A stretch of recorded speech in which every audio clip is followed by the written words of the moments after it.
بسم اللہ الرحمن الرحیم۔ ہدایت ثانی کا سبق نمبر 12 میں باقی حضرت مصنف رحمۃ اللہ علیہ ان لوگوں کو ذکر کر رہے جن کو خود پر بھی اور دوسروں پر بھی ولایت حاصل نہیں۔ تو دیکھیے فرما رہے قول ولا ولایت لعبد، غلام کو ولایت حاصل نہیں یعنی اختیار، ولا صغیر اور چھوٹے کو جو نابالغ، ولا مجنون پاگل کو، کیونکہ یہ لوگ جو ہے نا مصالح کا صحیح طرح سے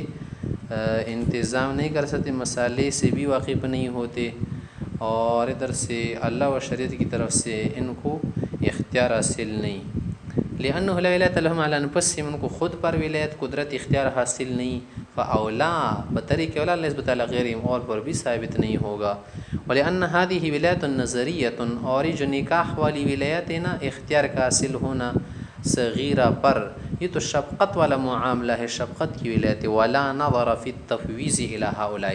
اگر ان کو یہ ولایت سپرد کی جائے نا تو اس میں کوئی نظر و شفقت، کوئی خیال و رعایت نہیں ہے، بلکہ تو معاملات کو بگاڑ دیں گے، خراب جگہ میں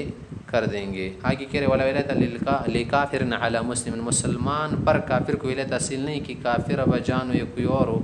وہ مسلمہ کا نکاح کرا دے، لقولہ تعالی، اللہ کا ارشاد اعوذ باللہ من الشیطان الرجیم، ولن یجعل اللہ للکافرین علی المؤمنین سبیلا، اللہ نے کافروں کو اختیار نہیں دیا مسلمانوں پر کہ مسلمانوں کے خلاف اسے یوز کرے، اسی وجہ سے تو کہ جب اختیار ہے نہیں، ولایت ہے نہیں، ولہذا لا تقبل شہادتہ علیہ، کافر کی گواہی مسلمان کے خلاف قبول نہیں ہوتی، ولا یتوارثان، اور اسی وجہ سے تو ایک دوسرے سے میراث بھی حاصل نہیں کر سکتے۔ اما الکافر، ہاں کافر فیثبت له ولایت الانکاح علی ولدہ الکافر، کافر اگر اپنے چھوٹے بچے کافر کا نکاح کرائے یا اپنے بیٹے کا بیٹی کا، وہ ہو جائے گا کیونکہ دونوں کافر ہیں۔ اگر بیٹا اس کا مسلمان ہو یا بیٹی تو ان پر اختیار حاصل نہیں ہوتا، لقولہ تعالی اعوذ باللہ من الشیطان الرجیم، والذین کفروا بعضهم اولیاء بعض، کافر ایک دوسرے کی کیا ہے دوست، مانو ان کے اختیار ایک دوسرے کے اوپر چلتا ہے، ولہذا تقبل شہادتہ علیہ، کافر کی گواہی کافر پر چلتی ہے، ویجری بینہم التوارث، اور ان میں میراث وغیرہ کے مسائل بھی چلتے ہیں۔ آگے کہہ رہے ولغیر العصبات من الاقارب ولایت التزویج عند ابی حنیفہ رحمۃ اللہ علیہ، ہاں اگر عصبہ نہ ہو، ماموں ہو یا خالائے ہو، پھوپھیا ہو، ان کو تزویج کا، نکاح کا اختیار اس وقت سے لے امام ابو حنیفہ رحمۃ اللہ علیہ کے نزدیک جب عصبہ نہ ہو، معنی ہو اس عبارت کا مطلب یہ ہے عند عدم العصبات، جب عصبہ نہ ہو، عصبہ مضبوط لوگ کہتے ہیں نا، بابا، ابو اور بھائی وغیرہ، چچا، ان لوگ کہتے ہیں نسبی ہو یا سببی، وہاں استحسان کا تقاضا ہے۔ وقال محمد رحمۃ اللہ علیہ، امام محمد سے فرماتے لا تثبتو،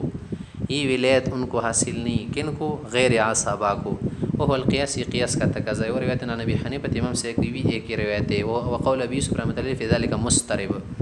امام یوسف سے کا قول اس میں مضطرب ہے۔ ولا شہر، صحیح بات، درست اور ٹھیک بات ہے کہ انہ مع محمد، امام محمد سے اب کے ساتھ ہے کہ یہ ولایت ان کو حاصل نہیں۔ لہما، یہ دونوں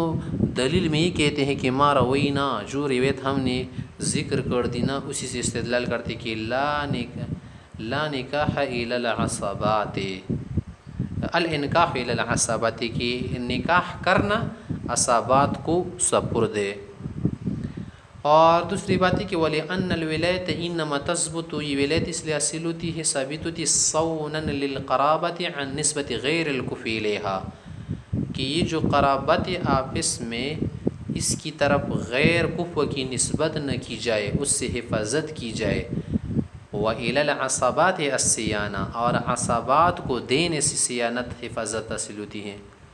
امام صاحب کیا کہتے ہیں کہ نہیں رشتہ دار بھی نکاح کرا سکتے ہیں، وہ دلیل کیا دے رہے؟ ولی حنیفہ رحمۃ اللہ علیہ ان الولایۃ نظریۃ، یہ نظری ولایت، والنظر یتحقق بتفویض الی من هو المختص بالقرابہ،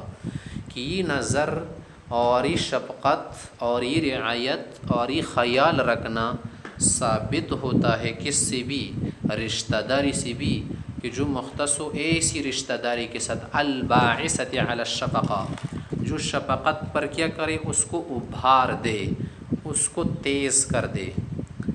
آگے مسئلہ بیان کر رہے ومن لا ولی لہا، اگر ایسی خاتون کہ اس کو کوئی ولی نہیں ہے، اس کا کیا کرے؟ یعنی العصبہ، عصبہ نہیں ہے یا کوئی اور وہ نہ ہو تو کیا کرے اس کے لیے؟ تو فرمانے العصب من جہت القرابہ اذا زوجها مولاها، جب اس کا نکاح کرائے تو مولا کرے الذی کا جس نے آزاد کیا ہے نا اسے جائز لانه آخر العصابات ہے۔ چلو اس لڑکی کا تو اپنا کوئی ولی نہیں ہے نسبی سببی، ہاں سببی تو ہے ایک، یا مولا سمجھو کیا ہے آزاد کرنے والا ہے، کیونکہ حدیث وغیرہ میں ہے کہ آخری عصابہ ہے۔ آگے کہہ رہے کہ جب کسی کی ولی نہ ہو تو اس کا کیا کرے؟ وَإِذَا عَدِمَ الْأَوْلِيَاءُ، یا اولیاء کسی جگہ گئے بالکل ہی نہ ہو یا کسی جگہ گئے ہو، فَالْوِلَایَةُ إِلَى الْإِمَامِ وَالْحَاكِمِ، پھر اس لڑکی کا نکاح کرنا کرانا وہ قاضی حاکم کے ذمے ہے، لقول علیہ السلام السلطان ولی من لا ولی لہ، جس کا ولی نہ ہو سلطان وغیرہ حاکم نائب ان کا نکاح کرائے گا۔ فَإِذَا غَابَ الْوَلِيُّ الْأَقْرَبُ غَيْبَةً مُنْقَطِعًا، ولی تو دو ہے، اس کی قریب ہے جس سے ابا جان ایک بعید ہے، اگر قریب والا ولی موجود نہیں تھا فی الحال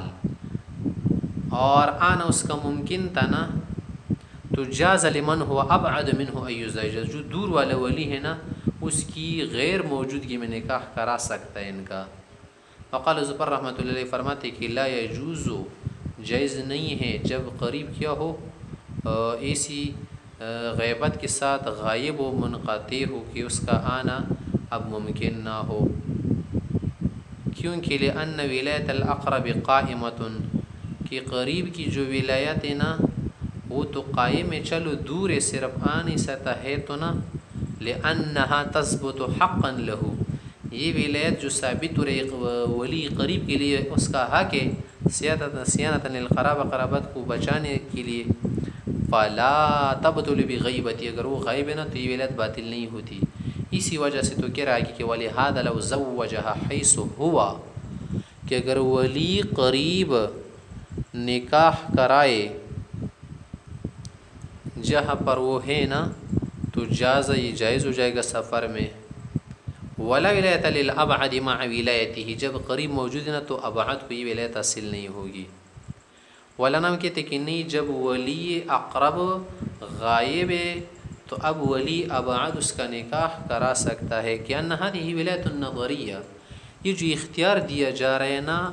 نظر کے لیے، شفقت کے لیے، خیال رکھنے کے لیے ہے، ولیس من النظر، اور اس میں کوئی شفقت وغیرہ نہیں ہے کہ آپ کیا کر دے، قریب والا ہے نہیں دور والے کو بھی نہیں دے رہے، ولیس من النظر، اس میں کون سی شفقت یا تفویض الی من لا ينتفع برأیہ یا لا ينتفع برأیہ، کہ آپ سپرد نہیں کر رہے ہیں یہ اختیار اس کو جس سے پیدا اٹھایا جا رہا ہے، اور سپرد کر رہے ایسے شخص کو من لا ينتفع برأیہ، جس سے رائے سے پیدا نہیں اٹھایا جاتا، وہ تو بعید ہے، دور ہے، آ نہیں سکتا، سفر میں ہے، اس کی رائے سے کیا پیدا اٹھایا جا سکتا ہے؟ نہیں اٹھایا جا سکتا، تو اس لیے ایسا کریں گے کہ فَفَوَّضْنَاهُ إِلَى الْأَبْعَدِ، دور والے کو یہ سپرد کریں گے، وہ مقدم علی السلطان، وہ قاضی حاکم سے بھی آگے ہیں حق میں۔ اس کی مثال سے سمجھو، کما اذا مات الاقرب، جیسے قریب والا ولی مر جائے تو دور والا کرتا ہے نا، جب یہاں پر موجود نہیں تو سمجھو کہ فی الحال ہے ہی نہیں۔ وَلَوْ زَوَّجَهَا حَيْثُ هُوَ فِيهِ، اگر وہ نکاح کرائے اس کا اس جگہ جہاں پر وہ منع، چلو یہ تو آپ نہیں مان رہے بعد تسلیم، اگر ہم تسلیم بھی کر لیں، نقول کہیں گے کہ للابعد بعد القرابہ، چلو یہ ولی اس سے دور رشتے میں ذرا، لیکن تدبیر میں تو قریب ہے، اس کی تدبیر اچھی چلتی ہے، انتظام وغیرہ، اور قریب والا ٹھیک ہے زیادہ قریب ہے رشتے میں، لیکن کیا ہے دور تو ہے نا، اس کی تدبیر صحیح نافذ نہیں ہوتی، تو ایک وجہ اس میں کم ہے اور ایک اس میں کم ہے، تو کمپیرنگ کریں گے، اس کے بعد کہیں گے کہ چلو اب کیا کریں گے، بعید کو اختیار دیں گے، نقول ہم کہیں گے للابعد بعد القرابہ، جو دور والا ہے وہ تو رشتے میں قریب نہیں ہے، وہ قرب التدبیر، تدبیر تو اس کی قریب ہے نا یہاں پر ہے، وللاقرب عکسہ، اور جو قریب اس کے وہ لٹ ہے کہ قرابت تو زیادہ ہے لیکن تدبیر دور ہے، فنزلا منزلتاً، منزلت ولیین متساویین، تو دونوں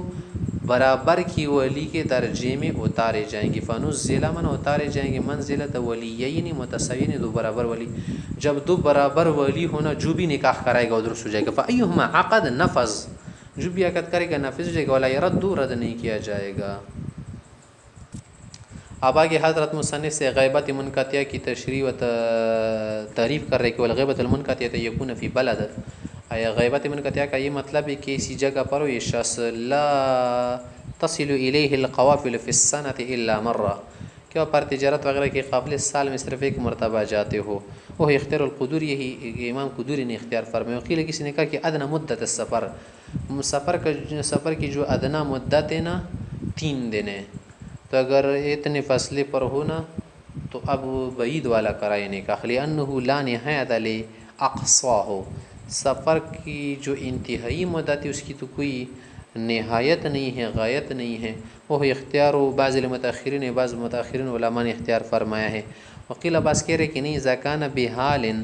اگر یہ ایسی حالت میں ہو کہ یفوت الکف باستطلاع رأیہ، اگر اس کی رائے سے خود کو معلوم کرنا چاہے، جاننا چاہے، تو اس میں کف فوت ہو جائے.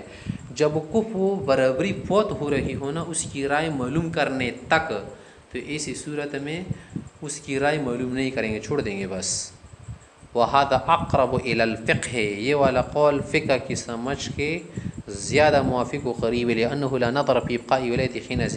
کیونکہ اسی صورت میں اس کی ولایت کو باقی رکھنے میں کوئی فائدہ و شفقت نہیں. آگے مسئلہ ذکر کرے وَإِذَا اجْتَمَعَ فِي الْمَجْنُونَةِ أَبُوهَا وَابْنُهَا، کہ اگر ایک مجنونہ خاتون ہے، اس کا باجان بھی اس کا ولی ہے، اس کا بیٹا بھی کیا ہے، اس کا ولی ہے، تو اب کون اس کا نکاح کرائے گا؟ کہہ رہے فالولی فی انکاحها ابنها، بچہ جو بیٹا ہے نا وہ اس کا ولی بنے گا. فی قول ابن حنیفہ و یوسف رحمۃ اللہ علیہما، یہ ان کا مذہب شیخین کا. وقول محمد رحمۃ اللہ علیہ ابوها، ابا جان اس کا زیادہ لائق ہے. لأنه اوفر شفقۃ من الابن، کیونکہ ابو جو ہے نا بیٹے سے زیادہ شفقت رکھتے اولاد کے لیے. علماء شیخین کہتے کہ نہیں، ان الابن هو المقدم فی العصوبۃ، عصبہ ہونے میں بیٹا مقدم ہے. کیونکہ میراث میں ہم نے پڑھا ہے نا کہ جب بیٹے کے ساتھ دادا جمع ہو جائے تو چھٹا حصہ دیا جاتا ہے، بقیہ بیٹے کو دیا جاتا ہے. وَهَذِهِ الْوِلَایَةُ مَبْنِیَةٌ عَلَیْهَا،